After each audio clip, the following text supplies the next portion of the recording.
Hi, this is Jamie Pate, and welcome to this scrapbook process video. I am super excited to show you this layout today. The focus today of this video is on that cut file. Obviously, it's called Love, Love, Love, and it is from Paige Evans, and you can find that on the Silhouette Design Store. And it's a super delicate cut, and I have obviously minked it, foiled it, using the Minc mist, and then the champagne foil as the foil and the glam that covers up that really pretty title cut.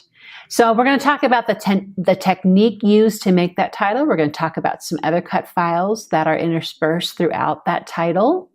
And I am just super excited that you're here and you get to see all the fun things.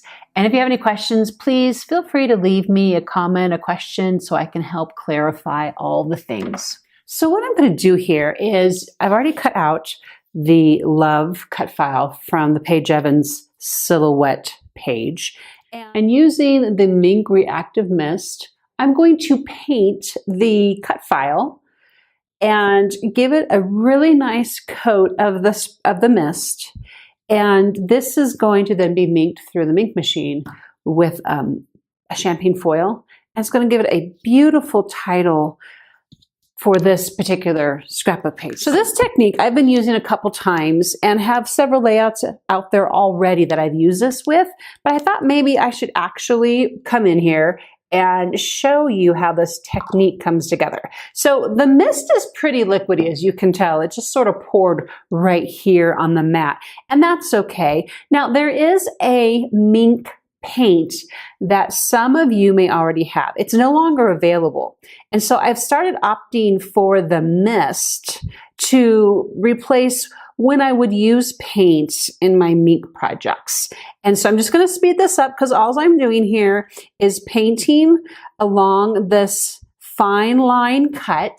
Nothing fancy here at all. I'm using a Heidi Swap brush from her Minc brush kit. I will be linking all these supplies in the description. What I want to just point out though before I finish this up here is that after I add this first layer of mist to the cut file title, I will not leave it on this mat. This is a craft mat. It's non-stick. But what's going to happen if I leave it here to dry is when I do pull it up, it's going to leave little flakes on the edges where the paint has lapped over. Because I didn't do this perfect paint job. I just laid it in there and painted on the paper as best I could. But I'm going to go ahead and lift it. I'm going to set it on some wax paper and let it dry very well.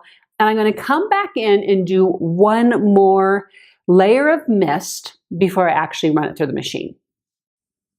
So now I'm going to actually foil this title, and what I'm going to be doing here, and this isn't normal, but because I have painted this and the paint from the mist has gone to the other side of the title, I am going to sandwich it in the champagne foil, and that way the other side won't stick and tear to the carrier folder. So that's why it's being sandwiched here. So now just going to run that through the Minc machine like regular instructions, manufacturer's instructions, nothing special. You can see how that's embossed through the champagne foil. It's actually kind of cool looking, huh? So when I pull the foil off, there's a couple of places that missed on the title. I'll go back with the Minc glue pen and just touch those up a little bit so I don't have that white showing through. And then I'm going to show you here how some of the paint did sort of go over the edge. I'm just going to trim that out with some scissors, and that will be good. And my title now is basically ready for the layout. All right, so now let's just get to the heart of the matter and let's get this page scrapped. I am starting this as I normally would a layout page, and that is by trimming the edges of my background paper and then deciding upon a mat to back that up with. And what's really interesting here that I really wanted to share with you is I thought I had in my head exactly what this background paper was going to be. And her dress has this very dark maroon bodice to it. So I'm thinking pinks or maroons. No, yellow. Yellow completely popped against her photo. So I kind of took this as a note to self. Don't assume you know what colors are going to work. Play around.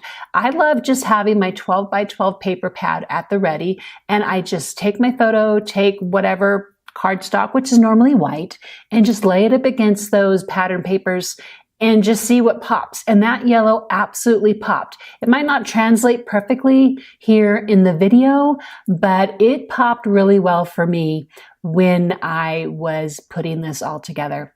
Okay, my handy dandy ruler is out, and I'm just distressing my edges like normal and just getting basically the background prepped. And this is sort of a go-to technique for me on, I would say, most of my layouts. I'm not going to corner myself and say I do this with everyone, but with most of them. So then that photo is just going to be adhered to the edge, the side there, maybe about 5 inches in and at an angle, because I knew I wanted my title to come in at and be straight, perpendicular with the edges. This is a Tombow glue that I've just discovered recently. I super love it. It is so strong, and I don't hardly put any on those fine cut lines at all. It will adhere very well, and I tend to not want everything to be completely flat anyway. So this was just a perfect amount. So I'm super glad I found this.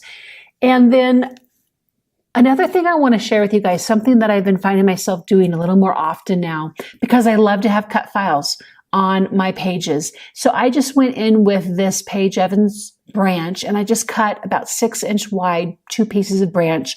Had no idea how I was going to use them, did not know where they were going to land, but the point was I wanted to make sure I had enough. I didn't want to keep running to my silhouette machine and cutting more. So I just cut a whole bunch out and went to work on this. So each piece I found I needed to trim down some more, which was fine. That was no big deal. I'd probably cut them the same size again. And then I'm kind of going Kim Jeffress style here. If you don't follow her on Instagram. She is the queen of the cut file titles and interspersing embellishments throughout. And that's what I'm kind of channeling here. And like most of my sticker work, I'm backing them to cardstock first, because again, not quite sure where they're going to go. So I just want the freedom to them not sticking as soon as I lay them, especially with that foil. I would not want that foil to get messed up at this point after putting all that hard work into getting it prepped. So cardstock backing it is, and then trimming up these branches. I'm just playing around, which is a great reason to have all this extra branch cut file at the ready, because I could just play and really enjoy the process and not feel too much pressure that I didn't have enough or I'd have to go back and make more. And so that's just kind of what you're watching here, is just me making some decisions about where they should go. I only put adhesive just at the very tip of each of these branches. I did not want them flat. And then I went to that 12 by 12 cardstock sticker package from Emerson Lane and just started pulling off elements as I felt the spirit move. There is no serious rhyme or reason. So as I finish putting these into place, nothing is where it originally originates. It's an idea, and then another idea comes to me and it ends up going someplace else. Kind of like these foil alphas here.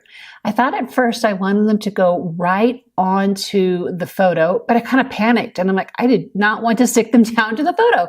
So I did what I normally do. I backed them up to cardstock and then played with their placement a little bit. And they ended up kind of being between the photo and the cardstock. And I actually am really happy with how they turned out. So when I trimmed them up, I didn't trim them perfectly. They're a little slightly wonky, which kind of adds to the charm here. But you're going to see in a minute how I finished this out and made this subtitle, if you will, work for this page. I used hot glue here to finally put these down, and that way they had more dimension and more texture. They were not flat, and I was really happy how that turned out, and I'm super glad I didn't commit to putting them on the photo. I knew For the most part, embellishments weren't going to be anywhere but on this title. And I know it's really something that's super popular right now is backing up these open titles. And I just couldn't bring myself to do it. I wanted this to be light and airy, just like it ended up being. And I'm pretty happy with all the white and then just the touches of champagne and gold on this page.